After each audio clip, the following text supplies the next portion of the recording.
Welcome to another episode of the Men with the Golden Tongues. I am your host, Micah, joined by my co-host, Brad. You guys should be really excited. We're about to take you on a 2-hour adventure, leading you by the nose with no payoff whatsoever at the end. It's going to be very exciting. My cat's excited. You guys, you Dense Pixels fans, wondering where he is. He's hyped for Mission Impossible 3. I mean, you're not wrong, but for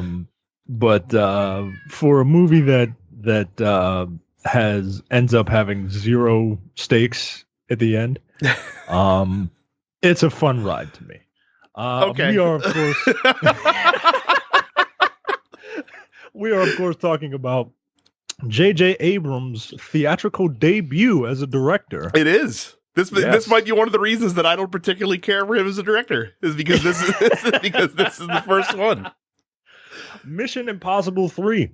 This film came out in 2006, had a budget of $150 million. I think this was the largest budget given to a debut director.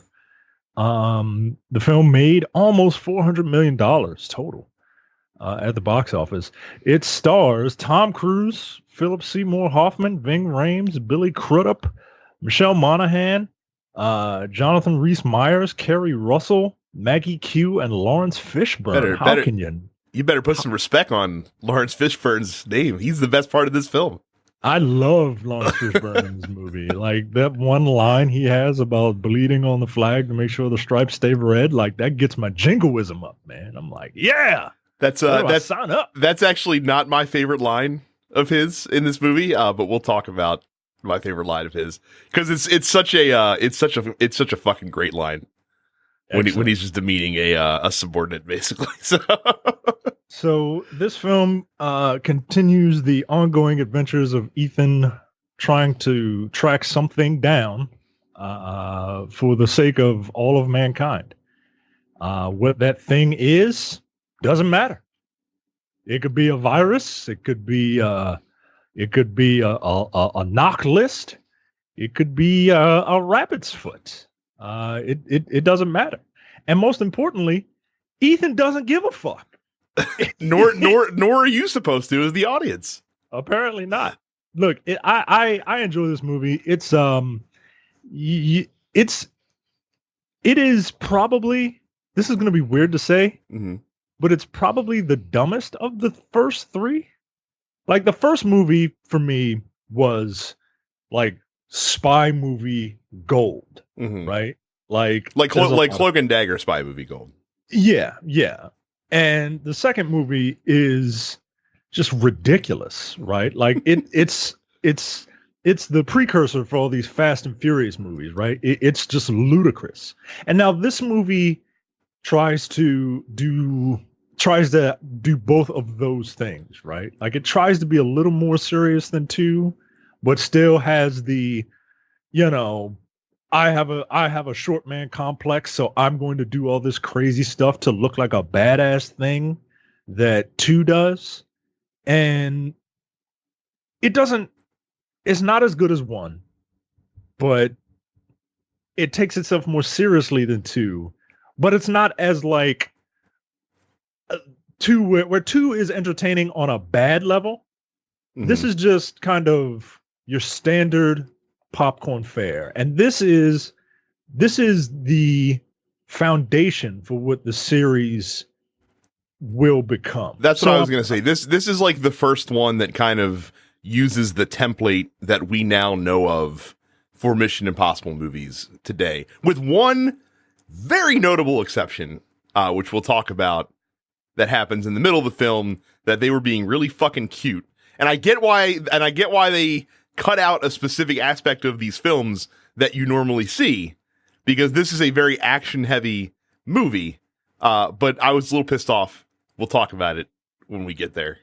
Yeah, I'm very curious to hear your thoughts on this film. Well, because, so just up front, I am not a fan of this film. This is easily my least favorite of the Mission Impossible movies, and it's like it's not easy to watch for me either. Like this isn't like a fun watch for me. Like, even the worst James Bond film, I can find the glimmers of fun and excitement. This was a chore to watch this movie because there are so many things in this film that I just do not like whatsoever, including the overarching B plot that runs throughout the entire film. That was so they centered the movie so hard around, and then basically paid lip service to for the next 3 films until the last third of the most recent movie. Essentially, we'll talk about it. Yeah, this film raises questions about the life of a spy, and doesn't really pay any of that off, in my opinion. But. Yeah, there's a lot that's not paid off in this film. Yeah, a lot of things they do that's not earned. We'll say so. The MacGuffin in this particular movie, all these movies have a MacGuffin, and for the MacGuffin for this particular movie is called the Rabbit's Foot. The Rabbit's Foot is a weird name for anything to be called other than an actual rabbit's foot.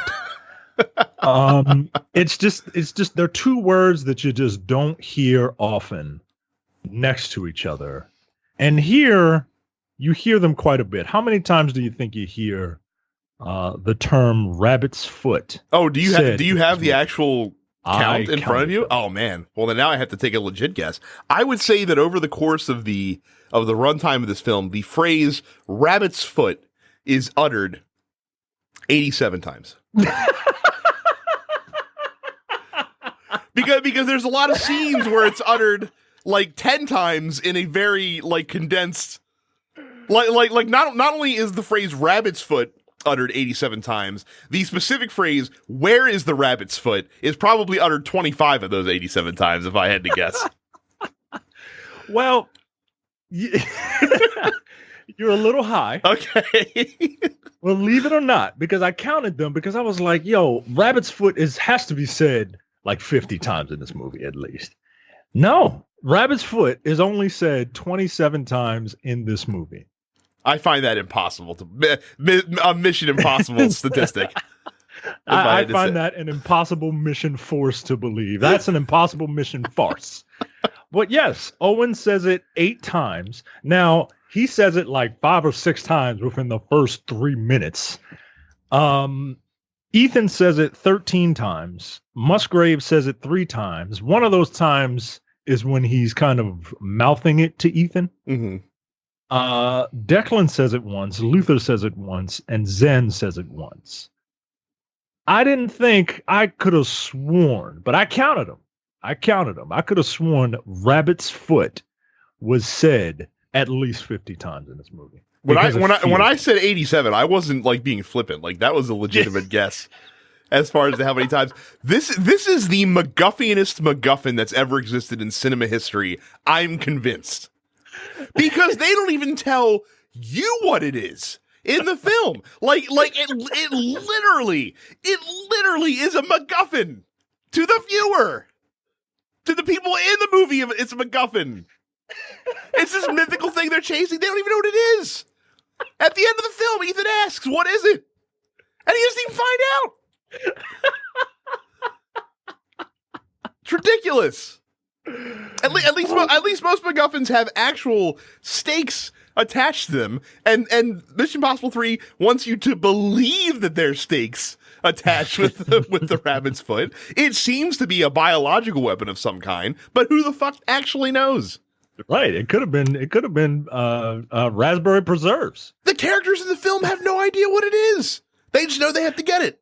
Yeah, even the villain, Owen, what's his name? Davian, who is the actual dealer. He's just like, oh. I'm just the middleman. Yeah, I'm just the middleman. People want it, and it's my job to get it to them. So, but look, we'll go through it.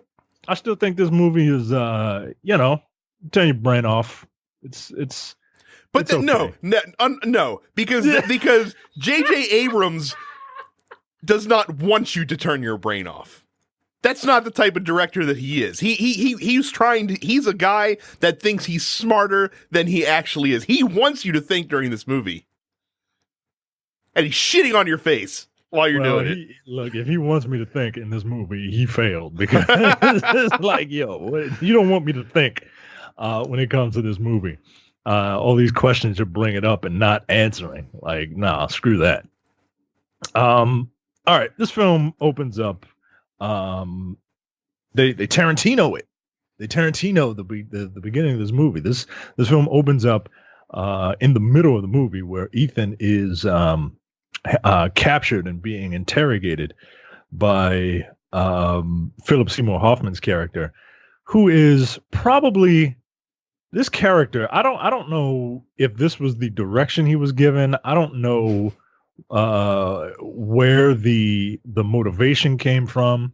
This character is just the most lackadaisical, like, where's the rabbit's foot? Ethan, just give me the rabbit's foot. It's bizarre. Like, yeah, I'd like to know if that was a conscious choice that he made, or if that's something that he was told to do. Yeah, because I get, right, like, you know, maybe you don't want every villain to be like grandiose and mustache twirling and all that, but like, how about a little bit of passion? Well, right? I feel like that they think that this like, you know, casual approach to terrorism, I guess, and arms dealing makes him appear more menacing, and it's not that way. Like, he just seems disinterested, actually. So and thank God, like, fucking Tom Cruise is Ric Flair and Philip Seymour Hoffman through this film. He's Tom Cruise is doing his best to get a 5-star match out of a broomstick in this movie. I'm telling you. The only reason that you would think that is because Tom Cruise's reactions to Davian are the polar opposite of what Davian has given him. Like, just look at the first scene, which is the flashback scene. He goes through the 5 stages of espionage in that one scene alone. He goes from aloof to defiant to bargaining to all in very fast sequence. Let me ask you something. And I think, look, this is the third one of these that we're doing, right? Mm-hmm. And I'm going to ask you a question that I think we need to really have a discussion on. Is Tom Cruise a good actor? Because these movies, like, look, I know everybody likes Tom Cruise. Like, Tom Cruise is like the cool guy. Like, he's Mr. Movie Star. Like, he's the Shawn Michaels of actors, right? Like, but at the same time, like, I don't know, man. So the thing with Tom Cruise, I don't think he's a bad actor. His baseline, like his emotional baseline for acting is like 3 ticks higher than any other actor. So that when he escalates, like when he goes, like, he's going way off the reservation, like whenever he has to like amp up for something, you know what I mean? Because his baseline starts higher than anybody else's does. You know who you just described? Who's that? You just described Nicolas Cage. I think that Tom Cruise and Nicolas Cage are on the same level of acting. I'm just saying that. Tom Cruise is much more marketable, though. Apparently. I don't know, man. Nick Cage needs to get this. Does Tom Cruise have an Oscar? That's a good question. I will look that up while we are discussing that. I hope that he doesn't, because then I can say that Nicolas Cage is a much better actor than Tom Cruise. Tom Cruise has never won an Oscar. He was nominated for Best Actor twice, for Born on the 4th of July and Jerry Maguire, and he was nominated for Best Supporting Actor in Magnolia, but he has never won. Well, there you go. I mean, that settles it right then and there. Nicolas Cage is the better actor between the two of them. Suck on that, Jay. He did win. Tom Cruise did win Golden Globes for Jerry Maguire and Magnolia and Born on the 4th of July, but he did not win. Yeah, he did not win. Nobody cares about the Golden Globes. Nobody cares about the Golden Globes. So yeah, we see that flashback, and he's being interrogated by Owen Davian, and he's like, "Where's the rabbit's foot?" And like, "I don't know where the rabbit's foot is," right? And Owen Davian is like, "I'm gonna count to 10, and if you don't tell me where the rabbit's foot is, I'm gonna shoot your girl." And he's like, "I don't know." And then, like you said, he goes through all the emotions and stuff, and Owen Davian is like, "You think I'm playing with you?" And I'm like, "Whoa, calm down, dude." And then he shoots Tom Cruise's girlfriend. And then we get to the smash cut to the opening credit, to the opening titles. I wish we could talk about opening title sequences again, but these movies don't really do anything with them, much like the Bond movies do. Well, starting with the next film, they do. Starting with the next film, they foreshadow events that you don't realize are being foreshadowed because they show you scenes from later in the film, essentially during the opening credits. So. But no, not in this one. Not in this one. You just have the dwindling fuse that is typical of the Mission Impossible films. So we cut to a party that an engagement party of sorts. And this is the kind of shit that I'm talking about because. Again, this is J.J. Abrams being too cute, where you're going from one extreme of like this incredibly like intense scene of and fucking you got the J.J. Abrams like shaky camera, like it's all in their face and like this is crazy. And then like you go to the complete opposite where homemaker Ethan Hunt is at home and you think that maybe he's retired, but then it turns out no, he's still like a super secret spy that's using the Department of Transportation as his cover, essentially. Oh, you don't like the dichotomy? It's a very old school traditional way of manipulating emotions. It has been done before, but I don't think it was done poorly here. It's just cliche. It is it is very that. It is very that. So they're at this party, right? And everybody's all, Tom Cruise is the perfect guy, right? Like Tom Cruise in this scene looks like an automaton to me. He looks like he just looks fake. Like maybe that's the point. Maybe Tom Cruise is a better actor than you're giving him credit for. Or maybe he's just a block of wood. Maybe he's just a mannequin. But he gets called away. We see a quick scene of Tom Cruise being a creep and reading people's lips. We have to establish that's one of Tom Cruise's skill set, Ethan Hunt's skill sets that he never uses at any other movie ever. And he gets called away by his boy Musgrave, played by Billy Crudup. And Musgrave is like, "Hey, one of our IMF agents has been captured. Normally we would disavow them because that's the rules that we tell you all every time. Right, but instead we're gonna send you on a mission that probably costs $15 million to finance to go save her." So it's like, "Look, I need you to do this for us, right?" And of course, right, like Ethan, who is retired, much like a wrestler with tax issues, you got to keep working, man. You can't get out of it. So he takes the little disposable camera. Remember when disposable cameras were a thing? I do. And he looks in it and he gets his mission. One thing that I always like in his movies is like when I was younger and they were like, this mission, this will self-destruct in 5 seconds. My stupid ass when I was younger always thought like, oh my God, it's a bomb. Like it's gonna. Well, I mean, in fairness, in the second film, they don't do anything to dash that expectation. Right. When he throws the sunglasses at the screen and they explode into the fucking title sequence. And I'm like, oh, okay, that's what they mean by self-destruct. It's just gonna, erase itself.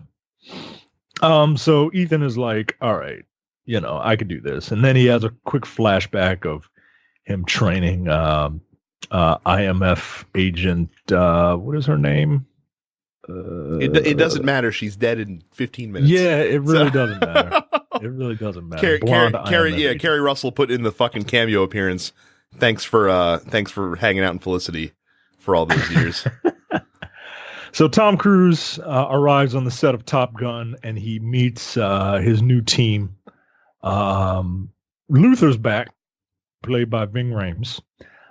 There's Declan, played by Jonathan Rhys-Meyers, and there's Zen, played by Maggie Q. Now, I could have sworn that Maggie Q was a traitor in this movie. No, you're thinking of Live Free or Die Hard, which she played essentially the same role, just the villain version of it. And then outside of these two films, which released in relative close proximity with one another, and you thought that Maggie Q was going to be like this major thing in like as far as like action actors and supporting roles, that was like the only two movies she ever did, and that was it. Because I was Maggie. Like, because I checked her IMDb, because I'm like, oh man, how many times did Maggie Q play this specific role in an action movie? And it was twice. It was the two times that I remembered, and that was all.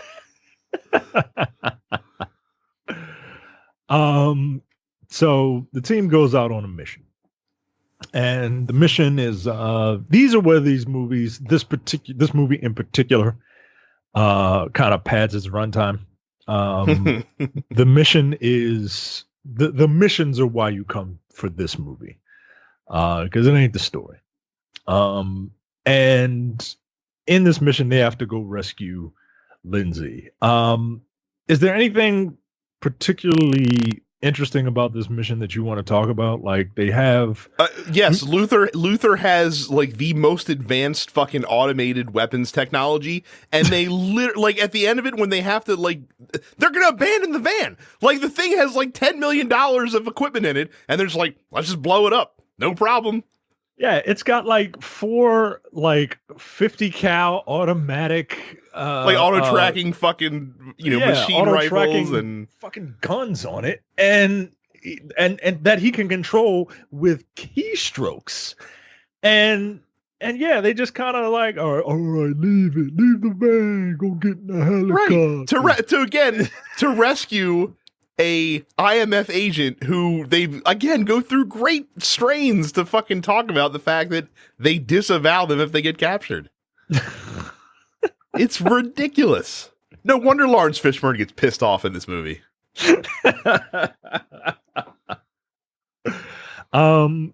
Everything else about this scene is kind of standard action fare. It is. You even have a helicopter that flies vertically to avoid another helicopter, and I mean, I guess the visual of flying through like a windmill farm is an interesting visual. Flying helicopters through these things, but like you said, it's nothing insane. Yeah, nothing weird. For some reason, there was one thing that stood out to me when they were trying to escape.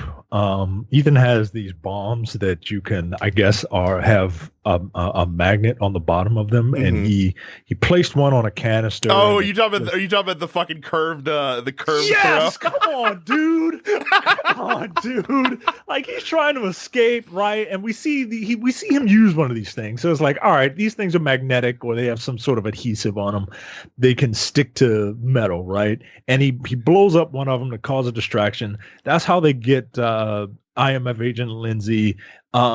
Then IMF agent Lindsay is worse for wear, right? So she can't move. So here Ethan pulls out the almighty adrenaline needle and just jabs it in her heart, because he too saw Pulp Fiction.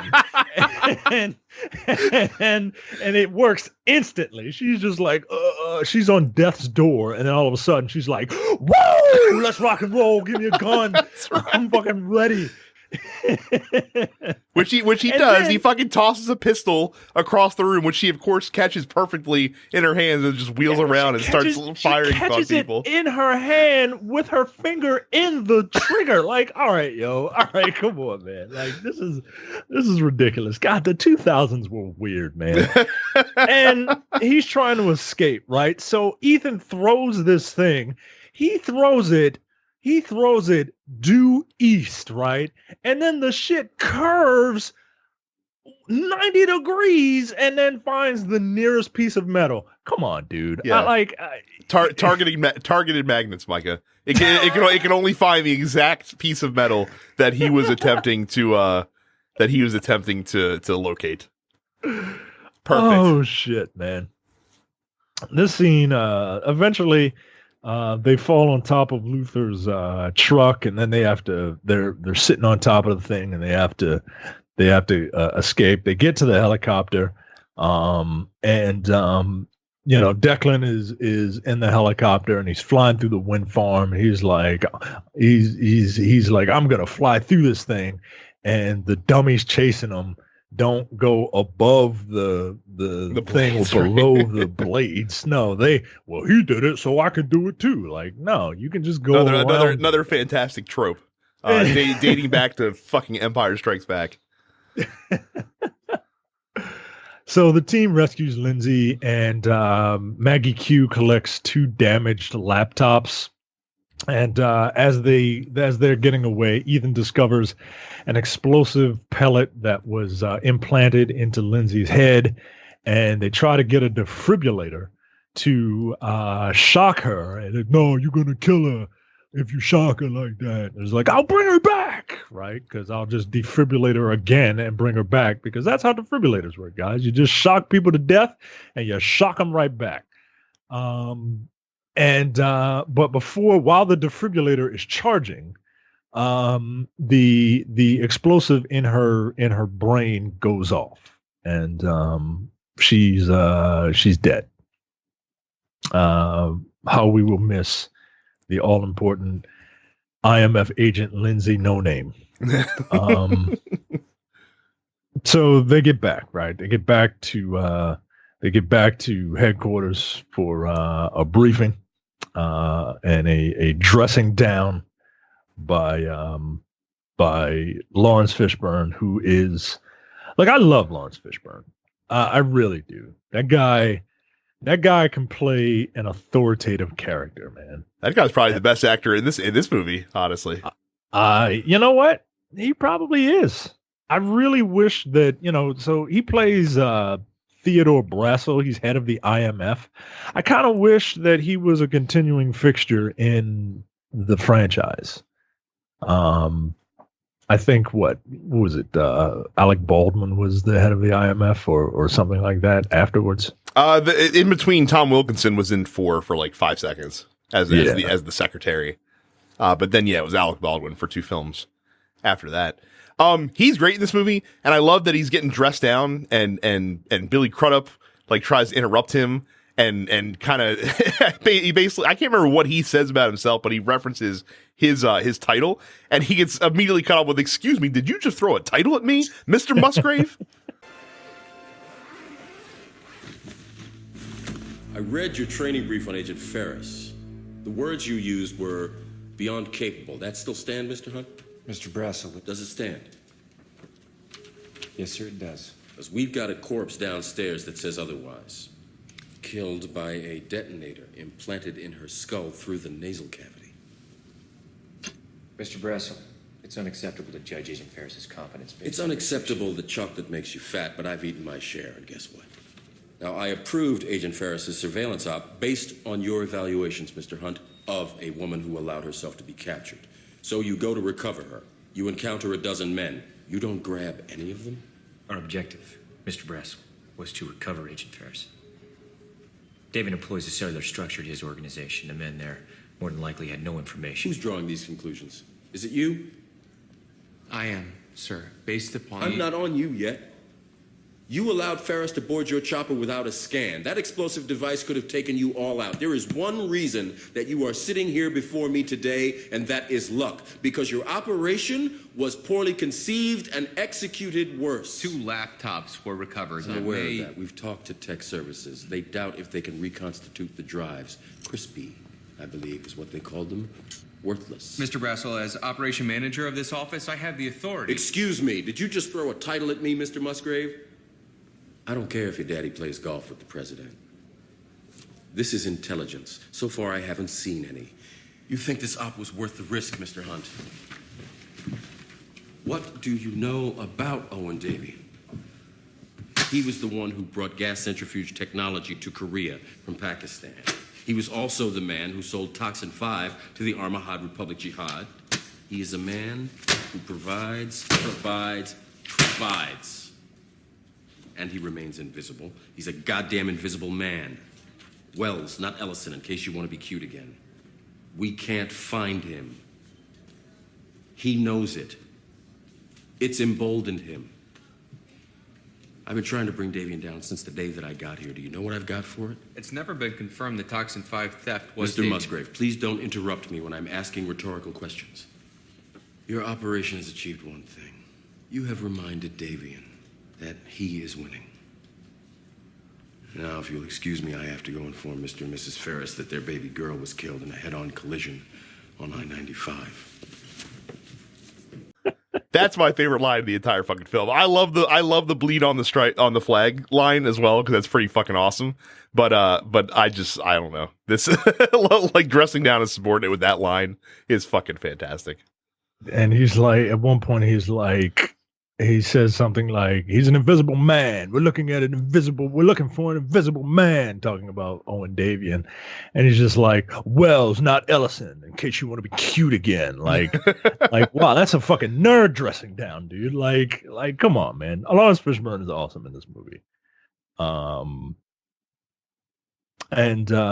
So yeah, they're reprimanded by Brasso. Ethan learns that Lindsay No Name mailed him a postcard before her capture. And he discovers a microdot underneath the stamp. A microdot is real, right? Like, it's a piece of technology that's kind of used in espionage. And you basically look at it, it contains, information or whatever in it that you don't want people to find out, right? Sorry, I'm fast forwarding through the movie. No Luther is like, I don't know what you want to do now, but the microdot is encrypted. He's like, no, we got to find. She wanted us to. I think she wanted us to go to Germany or something like that, right? No, she wanted us to go to Rome because the microdot leads them to where they need to go, right? Mm-hmm. And eventually they meet up with Simon Pegg's character, who was able to get just enough information to corroborate the story, right? Who, by the way, was supposed to be Ricky Gervais. Can you imagine with what we know of Simon Pegg's character in the later films? If Ricky Gervais was in there instead. Yeah, because Simon Pegg is, he's just kind of like a cameo, but later on, Simon Pegg is a full-fledged member of the IMF team, man. I like Simon Pegg, and I like him in this. I like him in this role. He's a pretty good fixture, pretty good comic relief in this franchise. So Benji recovers enough data from the laptops to determine that Davian will be in Vatican City to obtain a mysterious object called the Rabbit's Foot. Yes, but before we go, since Tom Cruise suspects that this might be a dangerous mission, he has to take the extreme step of marrying his girlfriend in a shotgun ceremony at the hospital in which she works. Yeah, I don't like, why would you do this? Do you have any idea? I don't know. Like, a lot of times military folks do it just because, like, in case something happens while they're over there, that their benefits will be passed over. And maybe for that reason, I don't know. I don't know why he decided to do it. I know the hospital chaplain was probably geeking out that he got to preside over a wedding, because normally that dude's just, doing last rites all day. And, it's an exciting change of pace for him. He was pretty stoked. But yeah, Luther, but there's a whole subplot of Luther, like, telling him, hey, this life ain't for the married people. You can't have relationships in this life, right? And Tom Cruise mentions like, yeah, well, I married her. Oh, congratulations. But yeah, again, it brings up the film kind of touches on the personal life of a super spy and how that would be, right? Which is very different from James Bond's life. James Bond's life is I mean, he has his fun, but it's a lonely existence. And I thought this movie was really going to hit on what it means to have loved ones in this life. And part of it they do, but in the cheapest way possible, though, because Yeah, she just becomes bait, basically, or she becomes Right. the thingy that's leveraged against him. Exactly. Like it does Michelle Monaghan's character a disservice in the end, like you said, because all she is just, a potential fridge victim. You know what I mean? Like potential motivation for the hero to act. And that's not it's lazy is what it is. Mm-hmm. And again, after this film, like, she is a background character on the edges of the of the other movies. Like, she's not in, like, she's in 4 for like the last 5 seconds of the film, and then 5, I don't think that they reference her at all, if I'm not mistaken. And then she comes back in Fallout in a actually really well done way, probably better well done than they ever approached doing it in this film, honestly. Oh yeah, absolutely. Like, she has agency. She has things to do in Fallout. Whereas this one, she came out of nowhere. Right. Like, I thought you were in love with Tandy Newton, right? It was like, fuck there was a 6-year gap between those two movies. apparently. And things didn't work out, I guess. Anyway, Ethan plans a mission to capture Davian without seeking official approval. Before leaving, he and Julia have an impromptu wedding at the hospital chapel. So this is the Wikipedia just says the team successfully infiltrates Vatican. Oh, there's so much. There's so much more. There's so much more. Right. I mean, like that one line is like 20 minutes of this movie. This is your It's funny because there's an actual like infiltration scene to get the MacGuffin in this film, like there is in the previous two, but they kind of gloss over it later. This is your infiltration to get the MacGuffin scene in this movie, essentially. Yeah. This is where you're getting the masks, and this might be my favorite sequence of the entire film, to be quite honest with you. I think it's the most memorable, and I think this is the reason. This scene is the reason why people remember and like this movie. This scene right here. Nobody remembers the beginning. Nobody really remembers the end. The only reason I remembered the end is because Tom Cruise ran like a 2-minute mile off of rooftops. We'll get to the end when we get to the end, because there's a lot to unpack at the end of this film. But no, this is great. Tom Cruise and Jonathan Rhys-Meyers play the two worst Italian people of all time as like DHL delivery drivers whose truck pretends to break down. But then Tom Cruise gets to do the cool shit. Like, he fucking, goes up the wall of the Vatican and is able to, trick the cameras, and he's, under his DHL outfit, he's wearing a fucking like priest robe, and he's just kind of rolling through and doing it. Like, this is all very, very clever stuff. The one thing I didn't like about him scaling that wall is his version of a James Bond line, where he scales the wall with this thing that retracts and you can rappel up and down it. And he gets up there, and he's like, he gets up there, right? And he very slyly, very smoothly flips over onto the wall. Then he looks at the camera and says, "Humpty Dumpty sat on a wall." What? That's your cool line? Are you sure maybe that wasn't like a line that was for the team to hear so that they knew he was on top of the wall, I guess? No. Look, he could have been like, "I'm here." Right. He could have been like, "I'm on the wall." Humpty Dumpty sat on a wall. Like, no. Nobody's I don't know. It just made me I'm like, all right, dude. Come on, you're corny. So yeah, this scene is actually pretty great. We get to see how masks are made. They're 3D printed, apparently. What we don't get to see is how the bodysuit that Tom Cruise has to wear gets made. Because ain't no way in hell I'm gonna believe that Tom Cruise and Philip Seymour Hoffman are of the same body type, or even the same height, for that matter. That's the one massive gloss over that's never really addressed in any of these films. Anyone that Tom Cruise doubles, how would they not see immediately that, like, wait, like, this guy just shrunk 6 inches, like that? Like, that's like a noticeable difference in height.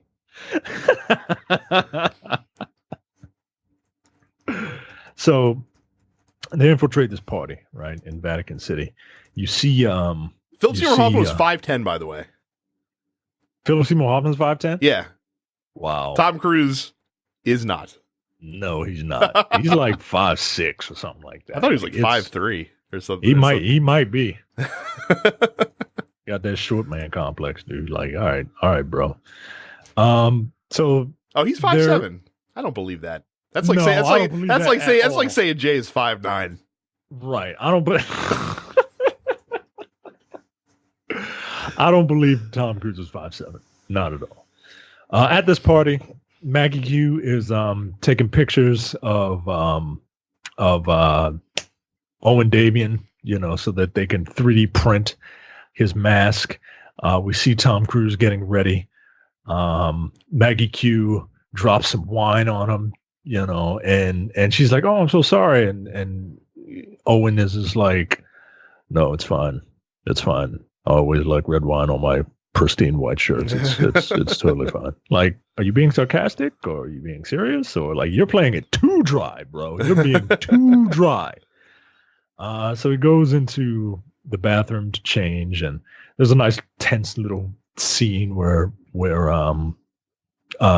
Owen Davian meets his double, as Tom Cruise just kind of crept up on him. And there's a tense scene where Davian's bodyguard comes in, but they're not quite.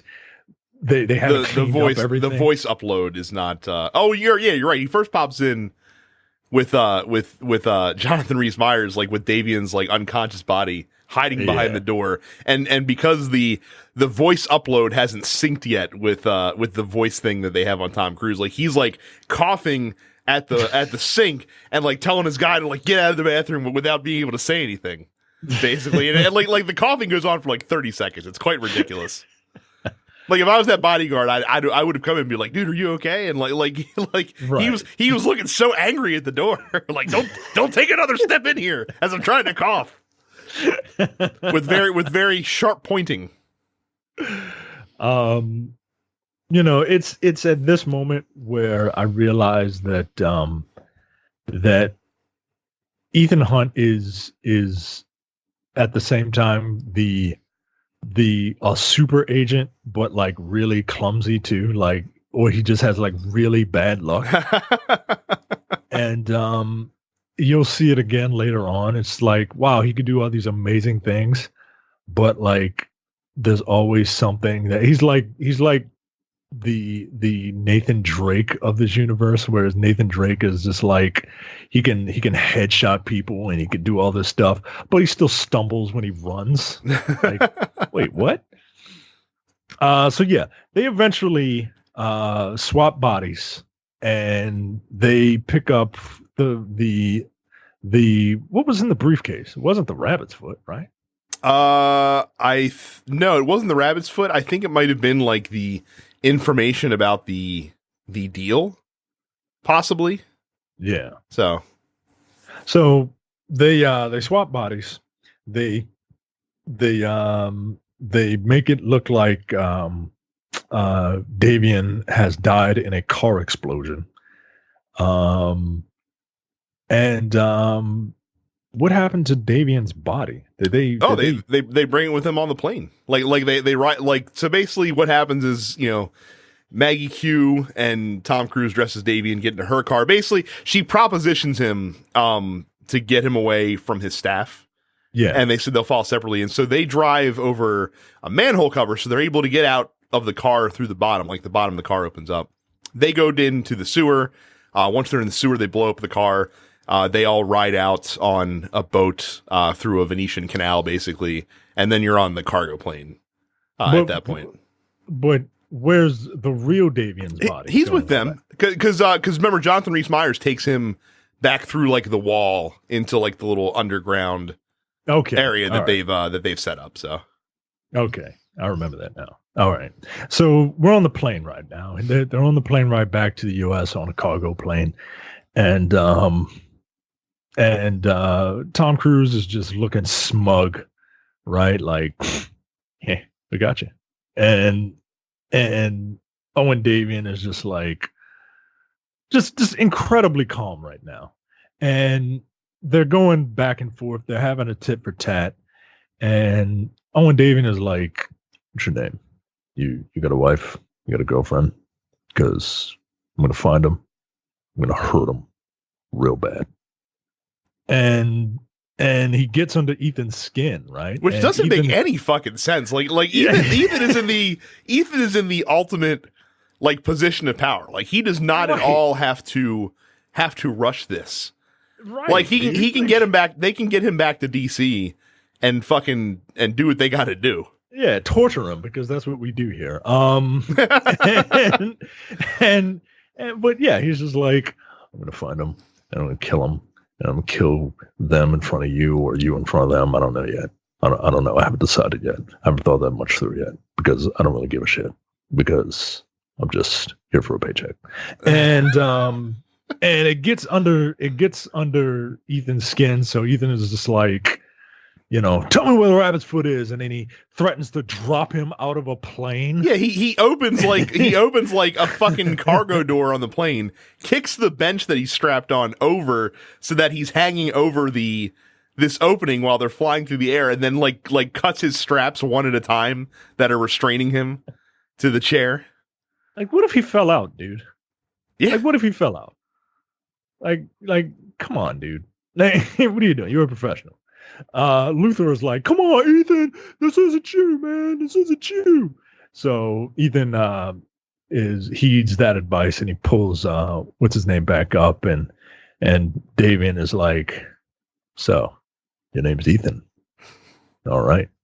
That's all I need to know.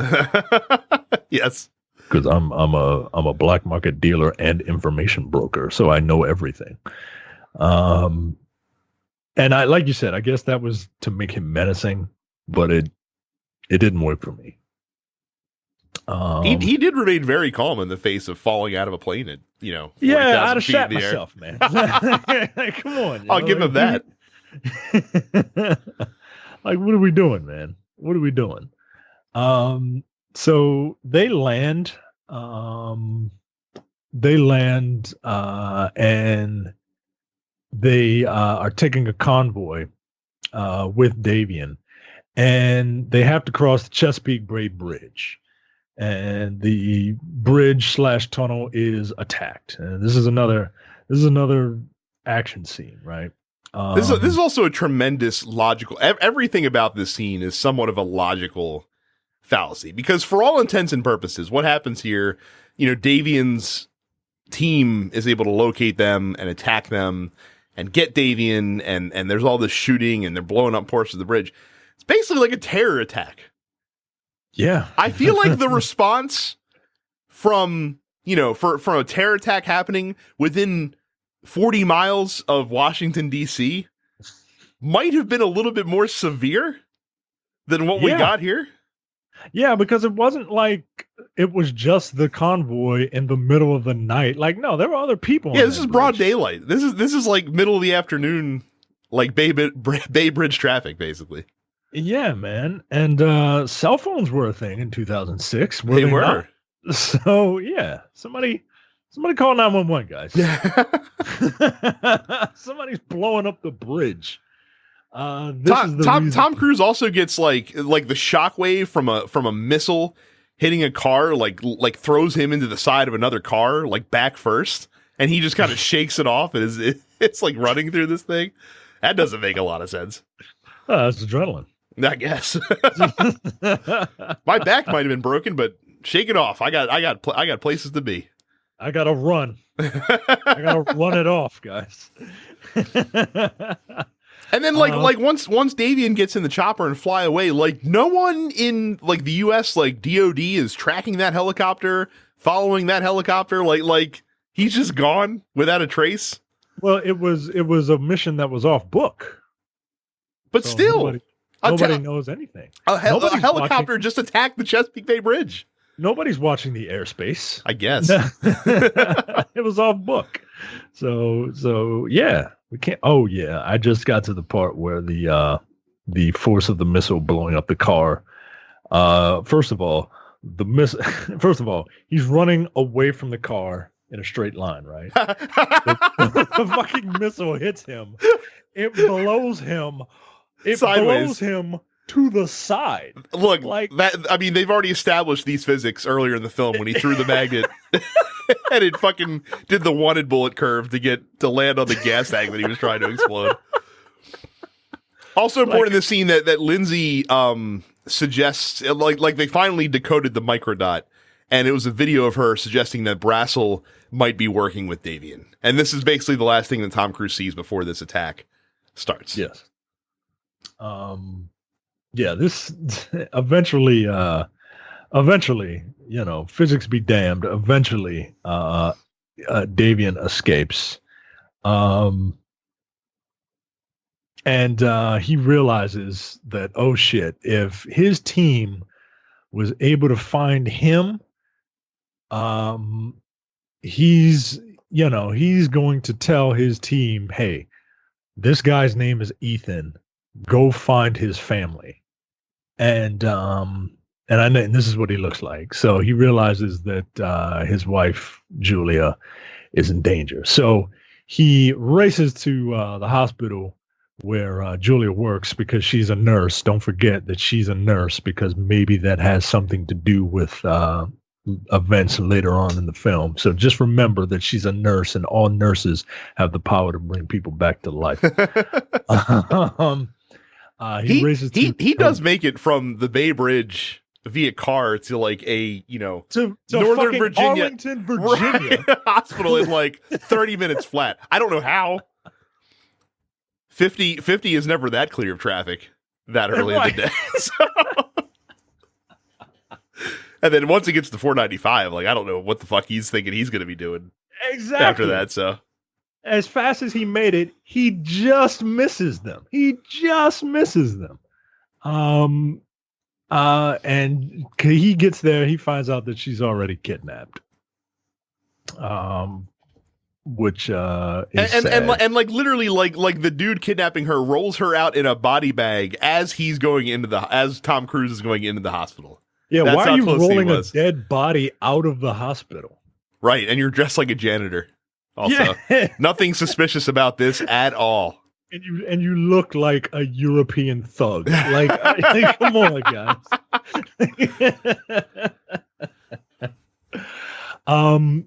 So Owen Davian calls Ethan and says, "You have 48 hours to get the rabbit's foot, or Julia dies." And Ethan is like, "Shit!" But before Ethan can do anything, the IMF comes. By the way, this scene of the IMF capturing Ethan is filled with like two major that guys just in that group of agents alone, because you have Jose Zuniga, who's in like a million things, and then you have the dude that played Lassiter in Psych is there as well. He doesn't have a line, but he's there. He's also the doctor in Starship Troopers as well. Oh, like that's what I remember. Yeah. So they all right. I wonder if this is standard protocol for IMF agents when they capture someone. They put them on a gurney, and then they put a muzzle on. Like Hannibal Lecter. Yeah, like what the fuck? What is he gonna do? Is he gonna bite you? Is he such a smooth talker that, is his charisma skill that high that he can talk you out of anything? Why does he have a muzzle on, dude? It's just so fucking weird. So Lawrence Fishburne is there. And this is the scene where you get the make no mistake, I will bleed on the flag to make sure the stripes stay red. Lawrence Fishburne character leaves. I will say this about the film. They do a very good job of making you believe that Brassel is absolutely the black hand and the bad guy, pulling the strings behind the scene. Oh yeah. So much so that when it's revealed that is not the case, it feels completely unearned when they actually reveal who the inside man is, essentially. It's they do plus part of that is Lawrence Fishburne just like being menacing. Like he just sounds menacing. And part of that, I mean, I hate to say it, but part of it is because he's black. It is, man. Part of it is because he's black. And, if you are a white guy going into this and you see, your best friend Musgrave, who's a white guy, and look at all these white people and they're the good guys. Who's the odd man out? The one that looks different from everybody. And, lo and behold, when you find out that the black guy is not the evil guy, you're like, whoa, wait, what? But then, the other stuff happens and it's like, oh, well, that doesn't really make okay. So Musgrave is still there during Ethan's interrogation.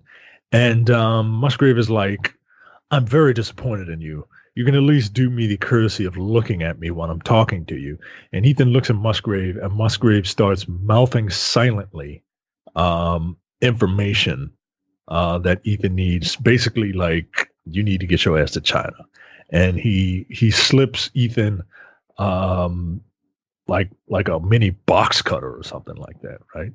So then Musgrave is like, all right, obvious stuntmen, wheel him out and take him to where we need you to take him into an elevator. Let it be known that Winter Soldier rips off Mission Impossible 3 completely.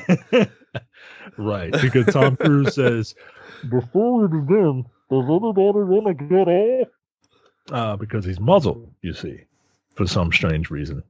But yeah, Tom Cruise, he dispatches the obvious stuntman, and he opens the top of the elevator and gets into the most well-lit elevator shaft I've ever seen in my entire life. Look, the Mission Impossible franchise has already taken great pains to establish that ventilation systems are well-lit and able to, comfortably house 2 full-grown men in them without any trouble. That's how all ventilation systems work in every building. Yeah, they're all made out of 1-inch thick titanium, and that can support the weight of 2 220-pound men. But yeah, so Ethan makes his escape. And we get a quick scene, just in case you weren't paying attention, of recapping what is going on. Lawrence Fishburne is walking and talking, and some subordinate is walking and talking with him, and they're explaining what's happening right now. I like how their ability to get information out in this office is completely done in by the proclivities of how walkie-talkies work. Like, just because Ethan Hunt is holding down the transmit button the entire time as he's escaping through this building, they're fucked. They're like, we can't get any messages out because he's holding down the transmit button. Shit. Right. Nobody else can switch to another channel. We don't have an intercom that we can talk over in the building. We don't, aside from this alert siren, that's all we have to know that things are in bad shape. And then, like, once he goes through like the front office. So it's like it's in Thunderball when they have like the immigration office, but Spectre's like hiding in between. Well, the front for this is the Virginia Department of Transportation, apparently. And they're playing Sister Sledge on a radio on the counter. So he's able just to tape the button down, I guess, and put the walkie-talkie next there so that you just hear fucking We Are Family blaring through the IMF headquarters on everyone's radios. Oh my goodness gracious! What a ridiculous sequence. Again, that's what I'm talking about of J.J. Abrams being too cute. Like, that was too cute. You could have just had him escape the building. You didn't need the sister sledge, which really made no sense at all. Yeah, because like normally when you have an obvious musical cue like that, it's something it's something cheeky or something, related to what's going on. Like we are family. Like it didn't make sense. Like it was there. I don't mind it necessarily being there, just as long as it makes sense. Otherwise, take it out. Ethan secretly travels to Shanghai. Right. So easy. Like I said, I just escaped from this super secret spy agency in Washington, D.C. Let me fly across the world in relative short order. Yeah, I just put on a fake mustache, glasses I don't need, and a terrible German accent. And that's that. All my covers that this spy agency should know. I'll just use one of them and get on. Like, do you have an emergency passport with that and money? I would imagine they would have frozen his bank accounts and stuff like that in a situation like this too. Yeah, like man, he just has $6,000 in cash lying around to book this plane ride to Shanghai. Right, to book this 12-hour flight. Like, all right. So he travels to China where Declan, Zen, and Luther are there. The three of them were sent by Musgrave under the guise of a different operation. And they're there to assist Ethan in getting the rabbit's foot. Now, this is one of those scenes. Every Mission Impossible scene has to have a description of an impossible mission and how they're going to, pull it off. In this case, they got to get from one building to another building. And Ethan is like, yeah, I'm going to swing from one building to the next building. Luther says, like a fulcrum. And I say, that's a pendulum, not a fulcrum. But okay, Luther. And, they're like, well, how are you going to do this? And how are you going to do that? And, it's an impossible mission. And that's our job. Yeah, it is an impossible mission, by the way. So they establish, as they're devising the plan for this mission, that Ethan only has 2 hours left to get the rabbit's foot and to make it happen. So in the span of 2 hours, they're able to procure whatever equipment they need to make the pendulum work, which I'll take at face value because, they probably had that stuff with them, or at least his team does. They also were able to find a softball pitching machine and softballs in Shanghai that they could use as a distraction, and were also able to get it to a neighboring rooftop where they could use it to distract the guards that were on this building that Ethan needed to get to. What you don't know, Brad, is that every Impossible Mission Force team, the tennis ball, the softball shooting machine is standard issue, just like a gun. Because they're used in almost every IMF mission. Yeah, it's just fucking ridiculous, silly. Guys. Like there's no other thing you could. Okay. So yeah, they're distracting the guards. This is one of those, Tom Cruise, look at the size of my penis. Yes. Isn't it massive? Moments that he has. Once again, where he leaps out and goes over the building and detaches his cable from this pendulum that they've made. He lands flat back on this building. The second blow he's taken in the span of a 48-hour period that would have shattered the pelvis of a mortal man. Yes. But Ethan Hunt is fine. First of all, the way the pendulum swings up, right? It swings up. He detaches himself. He falls 50 feet. He falls 50 feet onto fucking glass. Right. And just like, all right, whatever. I'm wearing a back protector. I'm good. While he's sliding uncontrollably, he pulls out a gun. He murks all four guards. He shoots all four guards, one shot apiece, And I'm like, yo, come on, dude. That's Come like on. that's like some fucking that's like some FPS. That's the part of an FPS level that you'd have to replay like 10 times. Right. Like that's some shit you get an achievement for, man. But like he's firing and bam, bam, bam, bam. He takes out all the guards, but he loses the gun. This is what I'm talking about when I'm saying like he's the best and worst fucking spy ever. He one-shots these guards after falling 50 feet, after swinging from rooftop to rooftop. And he shoots all of them, but fumbles the gun out of his hand and then continues to slide and then catches himself. Like, all right, dude. All right. We we get it, dude.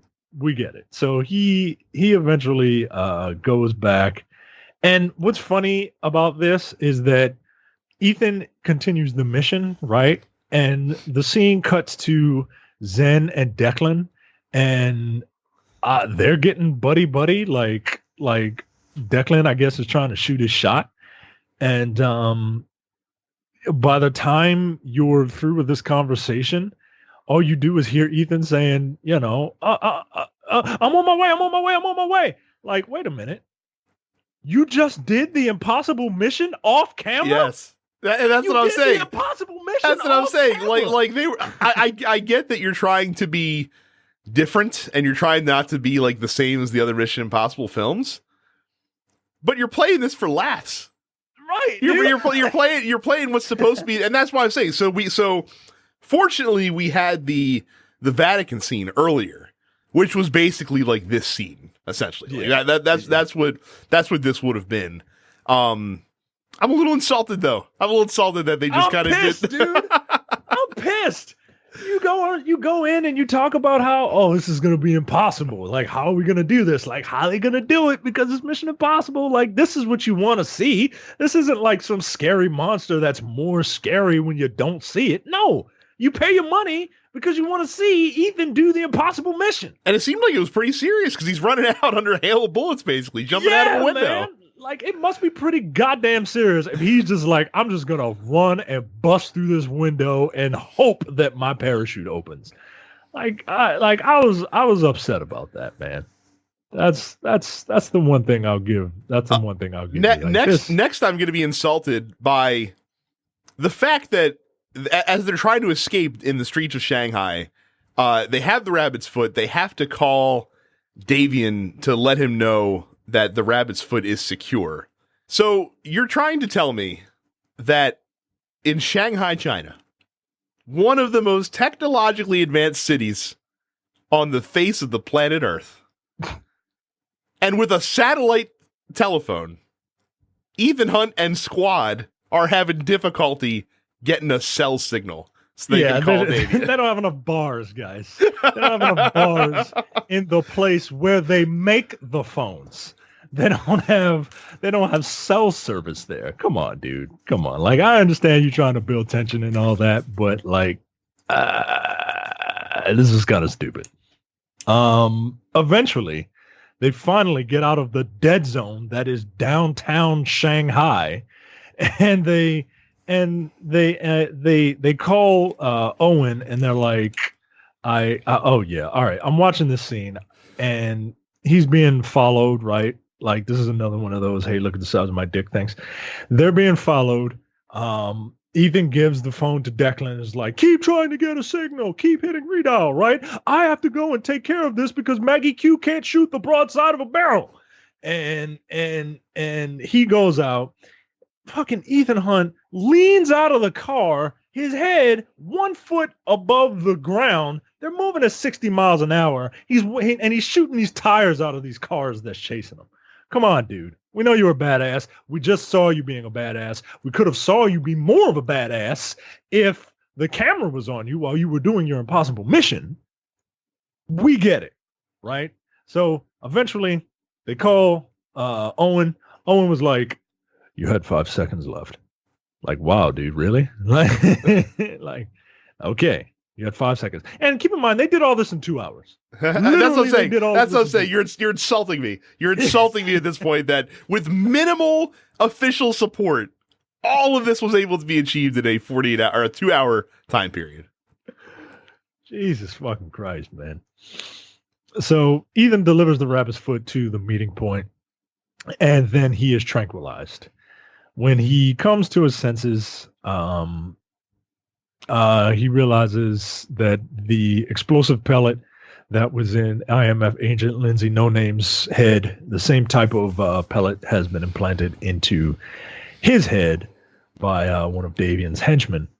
And then this is the scene that was there at the beginning where Ethan is being restrained and Julia is there and where's rabbit's foot? Like, I don't know. And this is like, you got 10 seconds to tell me where the rabbit's foot is. 10, 9, 8, 7, 6, 5, 4, 3, 2, 1. Bam! Owen shoots Julia, and Ethan is devastated. All of a sudden, Musgrave comes in. Dun, dun, dun, dun, dun, dun. Right, and rather than being like, oh shit, like you're just like, huh? Right, okay, huh? Yeah. What? Like, wait a minute, why is he here? Right. So I'm saying it's unearned. They didn't do so. Normally when you have these twists, you lay some breadcrumbs that maybe aren't obvious early in the film, but when you watch it again or when you think back in retrospect, you're like, I should have seen this. Like obviously this is what it is. And I guess they thought those breadcrumbs were Musgrave supporting this mission, like off the books, like going against Brassel basically and kind of helping them on the sly. Yeah. But that's not really. I mean, they tried to do it. To their credit, they tried to do it, right? They set up everything to make it seem like the audience, want to believe that Brassel is the villain, right? And they try it. It just didn't land with as much, it didn't land with the same amount of punch, I think. Because we don't really see like with Alec Trevelyan, right? Mm-hmm. With Alec Trevelyan, we at least see Bond and Alec Trevelyan in an actual mission together. And we kind of get the camaraderie between them. Whereas they even with Trevelyan like manage in a very short time to make him appear like more brutal than James Bond, if that's possible. Like they have the scene where he goes into the lab and they keep like the tight shot on him and he shoots all the scientists in the lab, and that just seems kind of un-Bondian, if that makes sense. So they do a good job in GoldenEye, like you said, of doing that. And with Musgrave here, and plus his explanation, like his motivation for doing this, where it's like, well, this is just how things are. Like the world's full of arms dealers, and we can't get rid of them all, so you might as well get paid while the getting's good. Seems a little thin. Seems a little loose in explaining why he's doing what he's doing.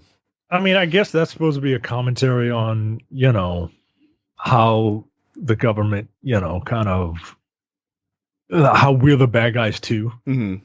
But, at the same time, it just wasn't. And then when Musgrave called Brassel an affirmative action hire, I mean, that was it for me. I was just like, oh, well, fuck you, dude. Like, yeah, you're a goddamn racist. You goddamn white supremacist racist son of a bitch. Musgrave comes in and he explains that the woman who Ethan thinks is Julia, because she looks like Julia, is not Julia. It is a Julia mask, and Owen killed his head of security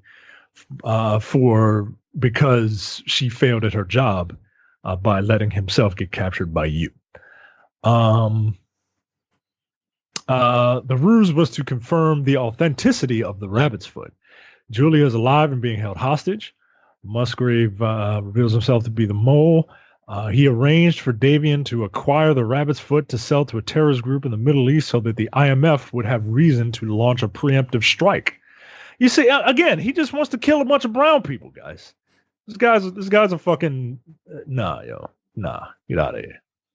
When Musgrave lets his guard down, Ethan manages to knock him unconscious, and he frees himself and uses Musgrave's phone to track the last call's location to find Julia. It's a nice little scene with getting Simon Pegg involved. I love neurotic Simon Pegg. He's very funny. I also love that everyone's using flip phones and corded phones because we're not quite We're still pre-iPhone at this point. Yeah, we're still pre-iPhone. So that's a thick ass flip phone too. So with Benji's help, Tom Cruise is able to track where Julia is, and I mean this tracking software is amazing, right? Like Benji is able to pinpoint where Ethan is in real time up to 3 meters, and it is amazing, right? So Tom Cruise comes out of the hideout, and he's on some rooftops in Shanghai, and Tom Cruise has to get to Julia, and man. Tom Cruise does the most Tom Cruise run that I've ever seen in my entire life. He is running on rooftops, and eventually he's running on rooftops, right? That's one, right? He's running on rooftops pretty goddamn fast, right? But then when Tom Cruise gets on solid ground, look out.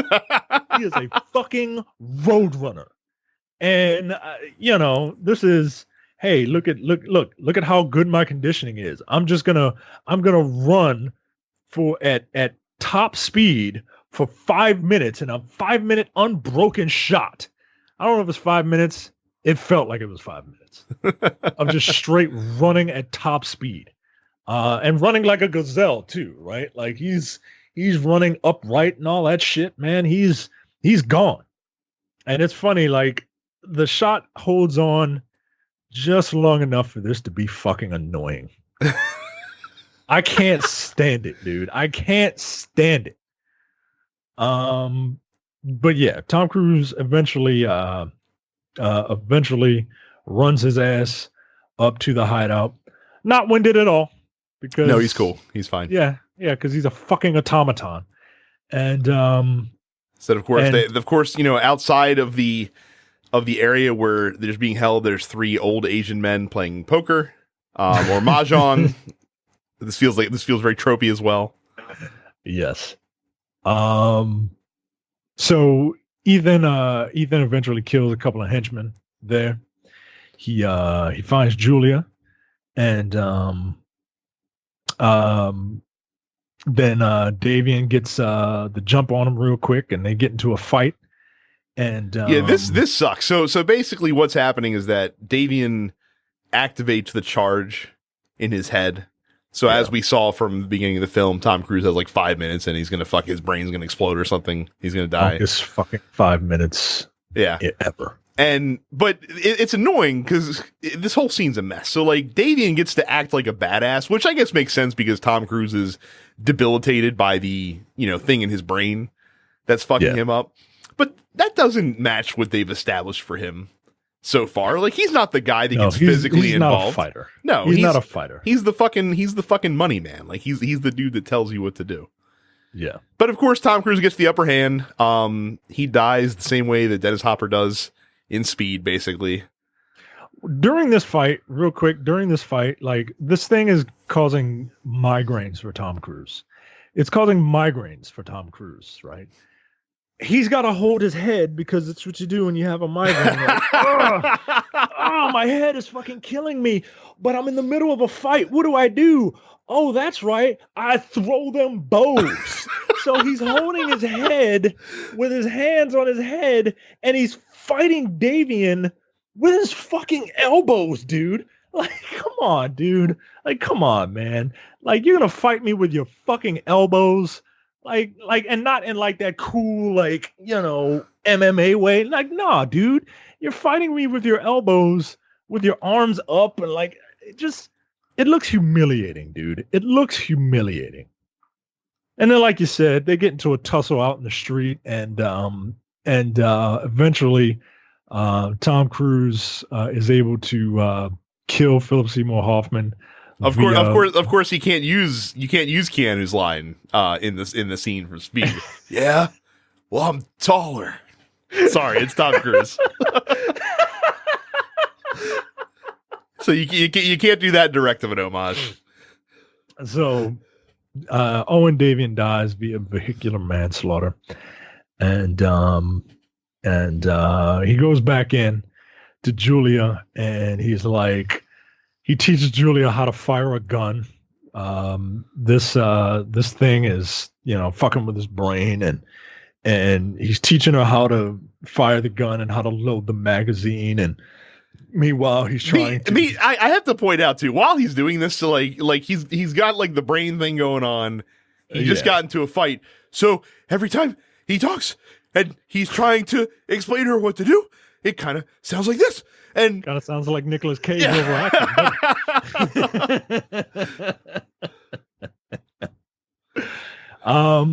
So yeah, he's like, all right, he's making a DIY defibrillator by that's a little bit more than a DIY defibrillator. I'm being facetious. He's gonna fucking electrocute himself. And he pulls the wires out of a fuse box, right? And he braces, he gives himself some tongue depressors to put in his mouth, and then he's like, all right, do it. He's like, wait, don't do it yet. And then Julia's like, what? And he's like, I love you. Like, all right, Nick, all right, yo, all right. Just put the fucking tongue depressors in your mouth and get ready, because I'm about to kill your ass. And Julia, and even Julia's like, no, I don't want to do this because you're gonna die. He's like, don't worry, you're a nurse. You can bring me back. That's your power. And he kills her, or she kills him. And in order to short circuit the bomb in his head, and Julia gets a little action scene. She does. Now, she got the Commando crash course, right? So of course it takes her like 2 entire clips to kill 3 dudes. One of them being Musgrave, who comes, I guess, to see what's going on, and she just fucking sees him and just shoots the shit out of him, basically. And he has the rabbit's foot with him, of course. So you know that I used to volunteer as an EMT, right? Yeah. I know a little bit about these medical things. Tom Cruise goes an exceptionally long time without getting oxygen to his brain. Yeah, he'd have been brain dead, guys. I don't know if he would have been brain dead, but he's not escaping that situation completely unscathed, as he appears to once she's able to revive him with CPR. This is but you got to give the woman something to do, apparently, because that's the mentality that this movie has. So eventually she gives him CPR, brings him back to life. Tom Cruise, he comes back to life, immediately grabs the gun. It's like, I'll protect you. And he's like, oh, you took care of that. Oh, I'm shocked. I'm shocked because you're a woman and I'm Tom Cruise, and you weren't supposed to be able to take care of that. But they go away. They get up and they walk away, and he's got the rabbit's foot. And so Julia's like, so you want to tell me what you do? Because this isn't typical VDOT work, is it? It's like, no, I'm actually a super spy. And he's like, I work for the IMF. And she's like, IMF? I've never heard of that organization. What is that? It's the Impossible Mission Force. And she's just like, shut up. Like, shut up. That's the stupidest name for an organization I've ever heard. I hate this ending. I would have been fine if they had just like them walking down the street in China was the end of the film. But no, we have to have the fucking storybook fucking ending, the happily ever after ending. What's the rabbit's foot, Brassel? I'll come back from vacation. I promise I'll tell you. But what's important, Ethan, is the lessons you learned along the way. And then Julia meets the team, and everyone's like palling around, and she's best friends with everybody all the way, and Luther's her BFF, and they all look to leave, in a grand celebration as they head to their honeymoon, and Boy, what a fantastic uplifting ending to this spy masterpiece. I can see you make very good points. I don't hate this movie though. I don't hate it. But you do make good points. But of the three that we've done, I think it's a better made movie than 2, but 2 is more fun. Oh, it's way more fun. For the wrong reasons, I think. Like 2 is just fun to laugh at, whereas you can't really laugh at this. No, so the big problem. By the way, we glossed over this. The Kanye song at the end of this film is that was on purpose. Is not good. No, it is not. Not good. That's all the lip service we need to give to that. So I thought about why I didn't like this film. I realized that outside of maybe the Vatican sequence, and even then, I'm not giving it 100%. There is no like signature moment in this film that like when you're flipping channels, like if you know a certain scene is coming up, like you're like, oh, I'm fucking here. You know what I mean? Like in 2, fortunately that scene is the end of the movie. So like if I know that I'm gonna get the bike joust, like I'm gonna like, oh, we're gonna hang around till the bike joust happens. Like this is gonna be fantastic. But this film doesn't have it. So like skipping the acquiring the MacGuffin scene, that was a mistake.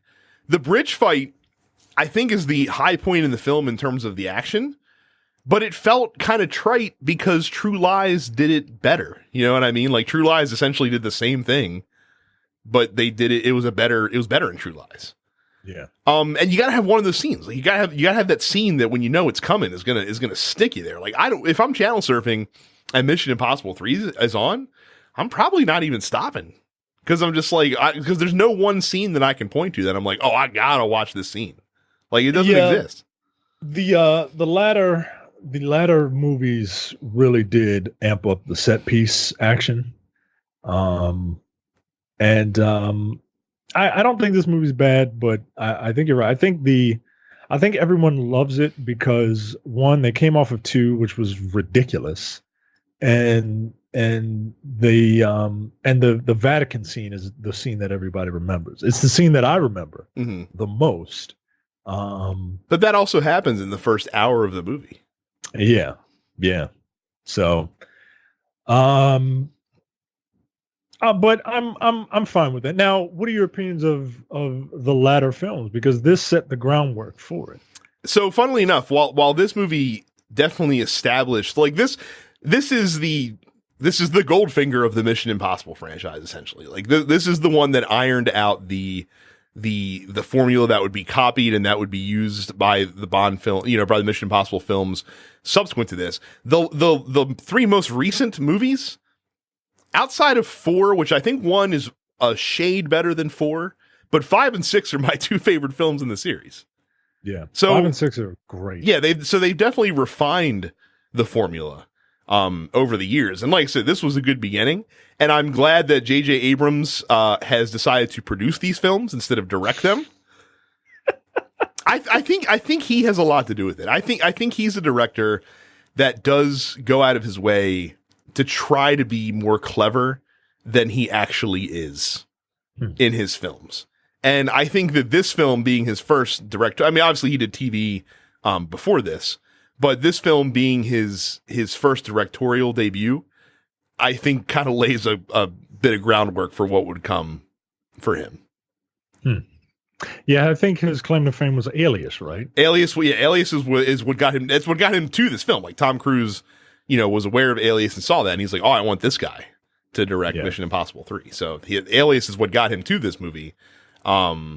And again, I just don't like it. Like I said, it plays with he's trying to be like, oh, I'm not going to do the Mission Impossible tropes, and I'm going to have a more cerebral Mission Impossible film, but he doesn't do anything to actually pay that off.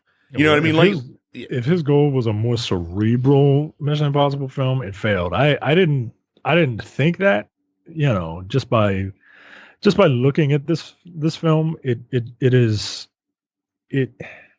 I don't know. Cerebral is not what I get. When I think of cerebral Mission Impossible, I think 1, and this is way closer to 2 than it is to 1. Well, I just feel like that they try, like you said, with the subplot of, what is it like when this, world-class spy, has a family and people that he cares about. Like, how does that get involved? And instead of doing it in a interesting way, they just did it in a movie typical way. Yeah. Yeah, that's a bit of a letdown. But in terms of movies where you can just kind of turn your brain off, this is fine. And I kind of miss all the Cloak and Dagger stuff with one. And like one I had to watch a couple times to appreciate. Because you gotta pay attention in that movie. The rest of them, 2 through 6, you don't really have to pay attention to. Like they're just big set pieces. And while that's fine, I do miss the days of having to go see a spy movie more than once to catch everything. But yeah, that's Mission Impossible 3. Next month we will be back with another Bond episode. We haven't decided what we're going to do yet. No, we have not decided it yet, but we will. It'll be good. Yeah. Whatever it is. Yeah. And then the month after that, we'll do Mission Impossible 4, the beginning of that trilogy. That feels like it kind of does feel like a trilogy. I mean, 5 and 6 certainly feel connected for obvious reasons. Yeah.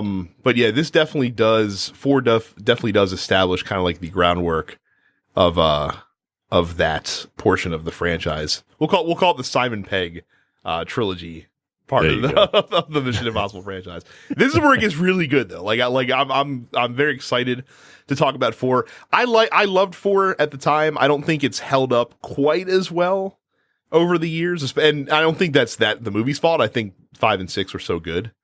That especially kind 5, of it kind of buried 5. it. Yeah, but yeah, it's I'm looking forward to talking about 4 much more than I was looking forward to talking about this movie. What is the rabbit's foot? We still don't know. The rabbit's foot. It's not even a good luck charm. It brought nothing but bad luck for you. So until next month, the Men with the Golden Tongues will return.